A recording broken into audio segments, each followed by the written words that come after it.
Who must die? The wicked must die. The evildoers must die. Sinners must die. And the righteous, believers, must die.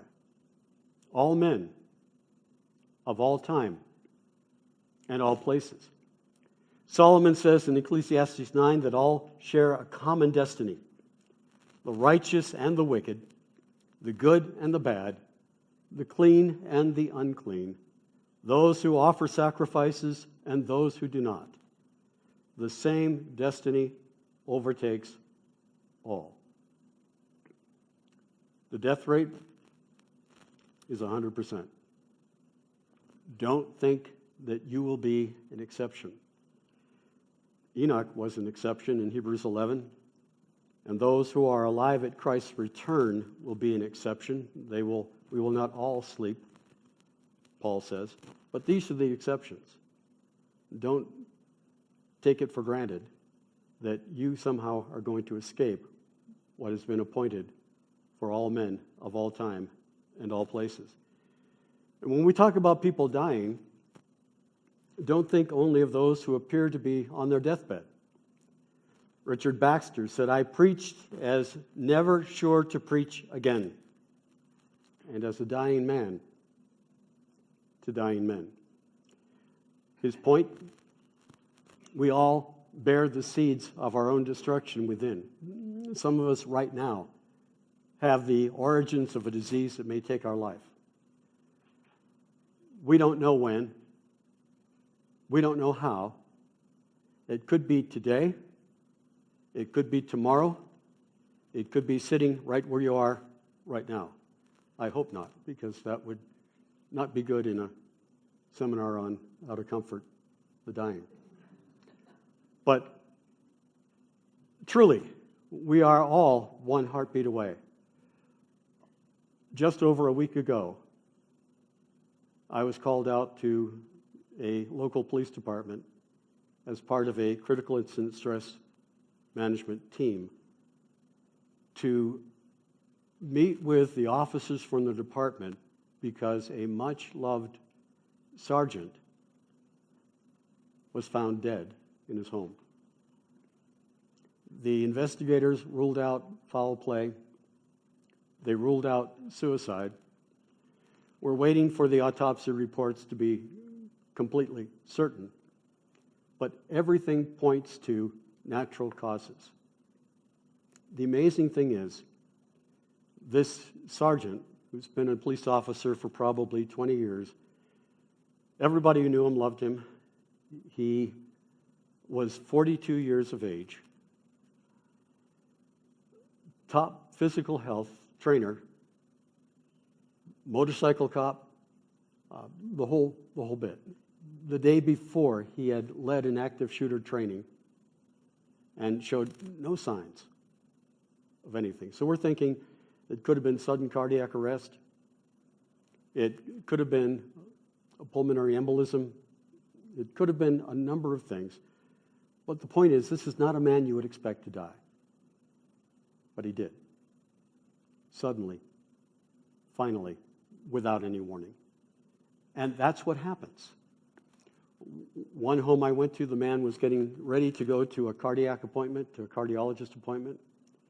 He was shaving, had the bathroom door open, talking to his wife, who was in another room. And suddenly she realized he stopped talking. He was on the floor, and they were not able to resuscitate him. You don't expect that. But that's sometimes how death comes.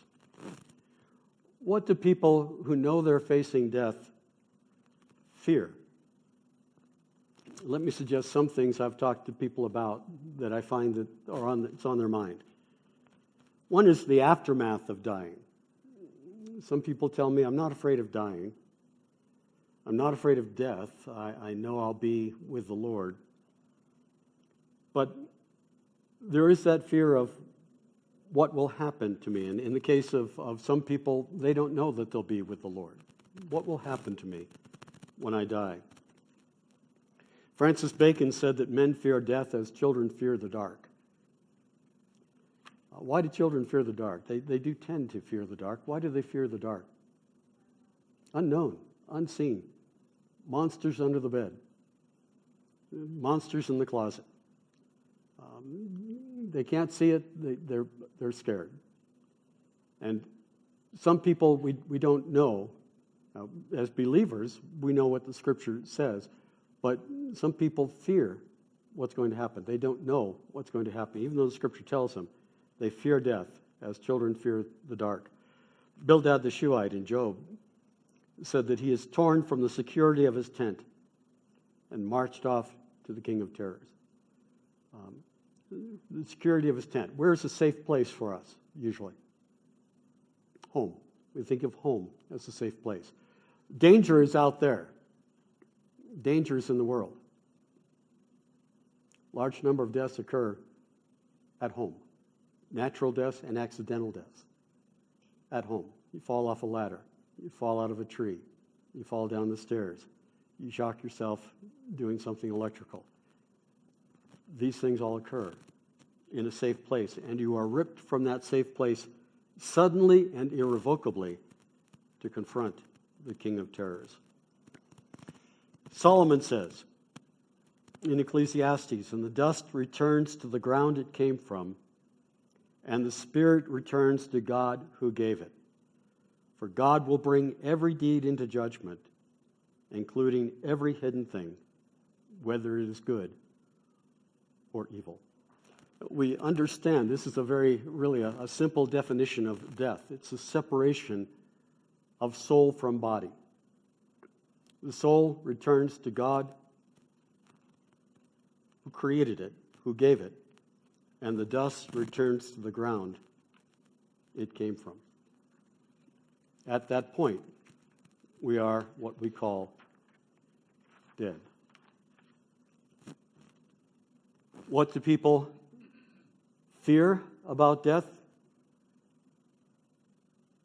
Hebrews 2 says, "Since the children have flesh and blood, he too shared in their humanity, so that by his death he might destroy him who holds the power of death, that is the devil, and free those who all their lives were held in slavery by their fear of death." People go through life fearing death. They're afraid, and that inhibits them, that restricts them, that keeps them from doing many things that they could and should do.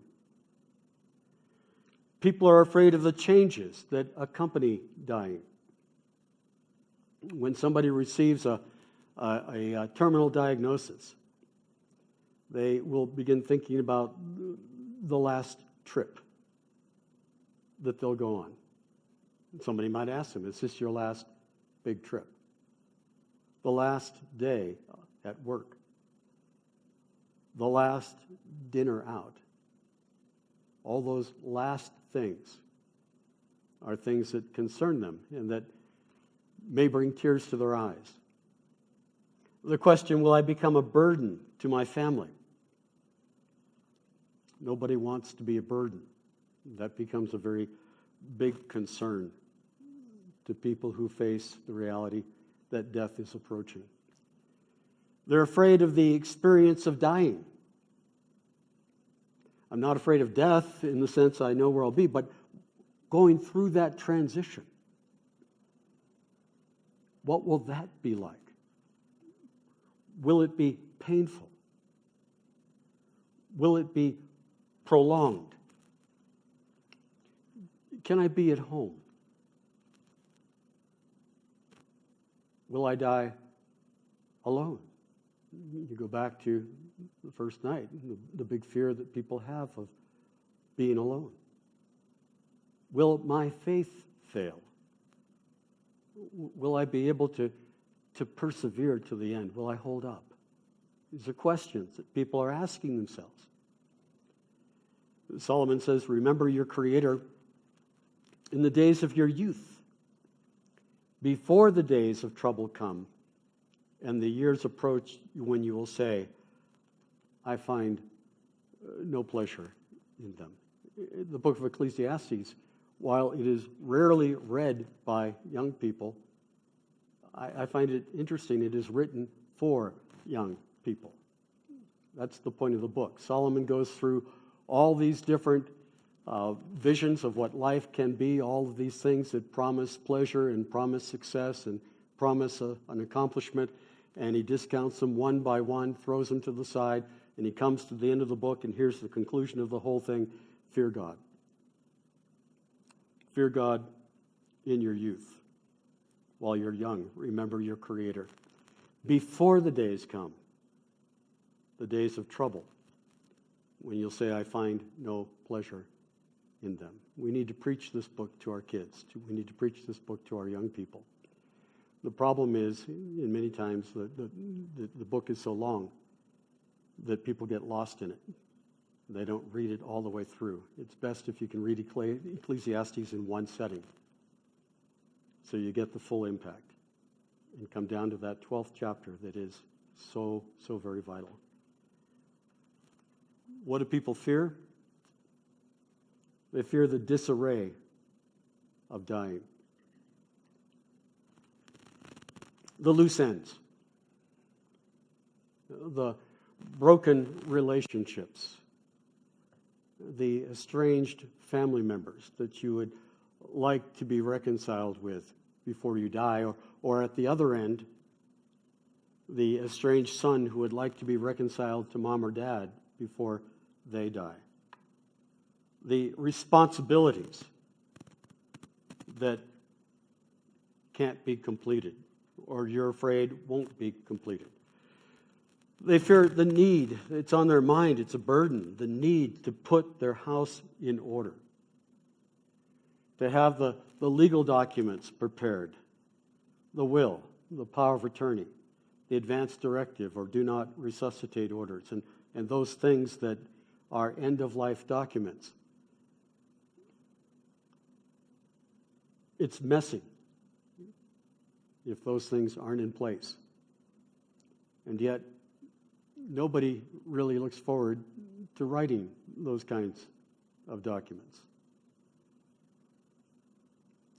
It's a problem and something that is causing anxiety in people who know that they are dying. They fear the consequences to others of their dying. What will happen to my spouse? What will happen to my children, my friends? What will happen to my employees and my coworkers? What will the financial impact on my family be? How should I be taken care of? What are our funeral plans that we should make? The cost of a funeral is the cost of a car in some cases. It's very expensive. What should we do? How should we do it? And then the question, should I consider speeding up the process or committing suicide? Especially if the diagnosis is of a terminal illness or a chronic illness or injury. The New England Journal of Medicine did an article a few years back on the critical 2 weeks following a diagnosis of a terminal disease. That's the most dangerous period for somebody with that kind of diagnosis to end their life. And with physician-assisted suicide and those things available, people often run to that. They don't ask the counsel of the family. Some do, I'm sure. But often they just take it into their own hands and they do it. Should I do that so that I'm not a burden? Another fear, another thing that's on people's minds is the fear of being forgotten. Forgotten. Solomon says, for the wise man, like the fool, will not be long remembered. In days to come, both will be forgotten. Like the fool, the wise man too must die. And we want to leave a legacy. We want to leave something that will cause us to be remembered, at least for a while. What legacy will I leave to my children? And sometimes people look at the the fruit of their lives, the accomplishments of their hard work? Has all my hard work only been in vain? Solomon again, I hated all the things I had toiled for under the sun, because I must leave them to the one who comes after me, and who knows whether he will be a wise man or a fool. Yet he will have control over all the work into which I've poured my effort and skill under the sun. What's going to happen to the business I've built? What's going to happen to the ministry I've had in my church? What's going to happen to the circle of friends that I have when I'm gone? How quickly will the work I've done fade away? How quickly will it pass to somebody else and be no more?